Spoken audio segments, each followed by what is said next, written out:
విల్లు కాని విల్లు హరివిల్లు గైకొని హరిహరుల సుతుడే తన విల్లు చేసే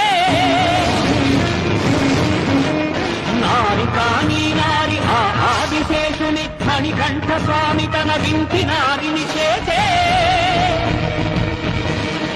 శరము కాని శరము శరణమయ్యప్ప స్వామియే శరణమయ్యప్ప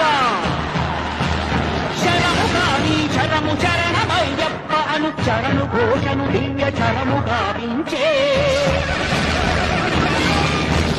శృంభం మహాదివ్య క్షత్ర ప్రదీప్తితో ప్రోధాన జ్వాల వెగయు నేత్రాలతో ఆ కీలకల్లో